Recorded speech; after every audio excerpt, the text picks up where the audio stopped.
6월 16일 금요일입니다. 이제 6월도 중순이 지나고 있습니다. 남은 6월도 은혜 가운데 승리하시기를 바랍니다.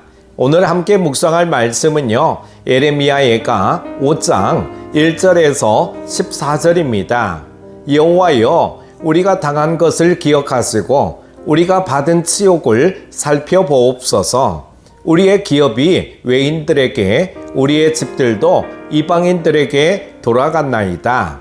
우리는 아버지 없는 고아들이오며 우리의 어머니는 과부들 같으니 우리가 은을 주고 물을 마시며 값을 주고 나무들을 가져오며 우리를 뒤쫓는 자들이 우리의 목을 늘러 싸우니 우리가 기진하여 쉴 수 없나이다.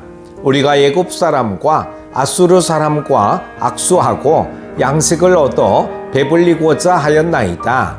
우리의 조상들은 범죄하고 없어졌으며 우리는 그들의 죄악을 담당하였나이다.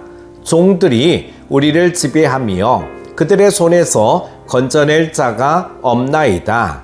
광야에는 칼이 있으므로 죽기를 무릅써야 양식을 얻사오니 굶주림의 열기로 말미암아 우리의 피부가 아궁이처럼 검으니이다. 대적들이 시온에서 부녀들을, 유다 각 성읍에서 처녀들을 욕보였나이다. 지도자들은 그들의 손에 매달리고 장로들의 얼굴도 존경을 받지 못하나이다. 청년들이 맷돌을 찌며 아이들이 나무를 지다가 엎드러 지오며 노인들은 다시 성문에 앉지 못하며 청년들은 다시 노래하지 못하나이다. 아멘. 고통 가운데 있을 때 일반적으로 사람들은 돈이나 권력을 의지해 거기서 벗어나려고 합니다. 그러나 예레미야는 하나님께 민족의 고통을 호소하며 구원을 간구합니다. 예레미야의 기도를 통해 환난 날에 우리가 구원을 호소할 대상이 누구인지 분명히 배울 수 있습니다. 예레미야 선지자는 유다의 참상을 열거하면서 하나님께 자신들이 당한 고통을 돌아보아 달라고 간구합니다. 전쟁에서 패한 나라의 백성은 가혹한 고통을 당하죠.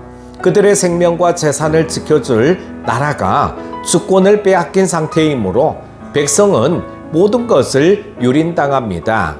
예레미야는 하나님이 주신 기업이 외인들에게, 집들도 이방인들에게 돌아갔다고 한탄합니다. 또 물을 마시거나 나무를 가져오는 일상의 일까지 값을 지불해야 하는 비참한 처지가 되었다고 호소합니다. 양식을 먹기 위해서는 목숨을 걸어야 하고 굶주림으로 인해 피부가 아궁이처럼 검어졌다고 말합니다. 대적들이 유부녀와 처녀들을 욕보이기도 했습니다. 이러한 경제적 수탈과 인권 말살은 전쟁에서 패한 백성이 겪는 일이죠. 예레미야는 하나님이 유다 백성이 당하는 고통을 기억하셔서 불쌍히 여겨주실 것을 간구했습니다.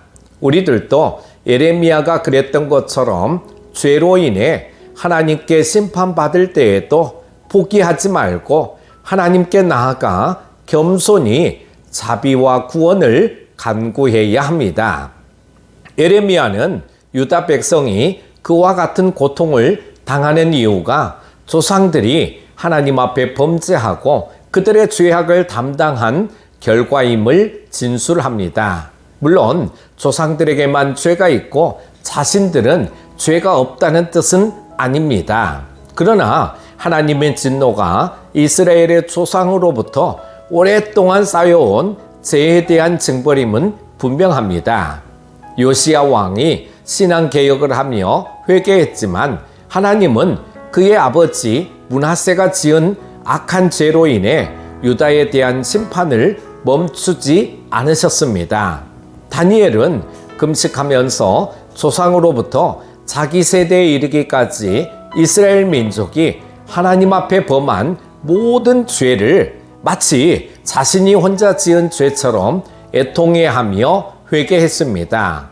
예레미야도 민족의 죄악과 고통의 짐을 지고 하나님 앞에서 애통해하며 회개하며 구원을 호소했던 것입니다.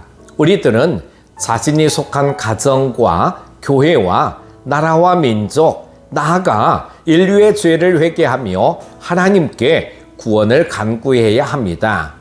예레미야의 애통과 회개는 궁극적으로 유다 민족의 구원을 위한 것이었습니다.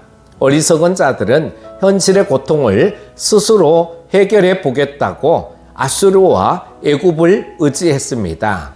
힘이 없을 때 강대국과의 외교를 통해 자국을 지키는 방식은 국제사회에서 상식적인 일입니다.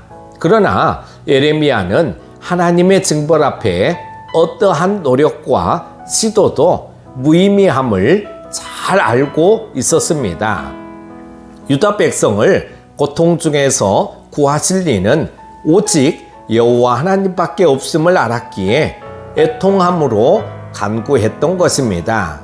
사람의 생각으로는 열악한 상황을 벗어나기 위해 울면서 기도하는 일이 더덥고 무능해 보일 수도 있습니다. 그러나 역사의 주권자이신 하나님 앞에 간구하는 것보다 더 효과적이고 확실한 문제 해결 방법은 없는 것입니다. 우리들은 어려움에 처했을 때 세상의 방법을 버리고 하나님을 찾아야 합니다. 예레미야가 민족의 고통을 하나님께 호소한 이유는 그 고통이 하나님으로부터 임했음을 알았기 때문입니다. 우리들도 좋은 일이든 나쁜 일이든 하나님의 섭리 가운데 속했음을 믿고 세상의 것이 아닌 하나님 앞에 호소해야 합니다. 오늘 하루도 성령 충만하십시오. 기도합니다. 사랑의 하나님 아버지, 언제나 우리를 지켜주시고 함께 하신 하나님께 감사를 드립니다. 항상 우리의 모든 삶이 하나님 손 안에 있음을 믿고 하나님을 바라보며 하나님 말씀에 온전히 순종하는 자들 되게 하여 주옵소서. 예수님의 이름으로 기도드립니다. 아멘.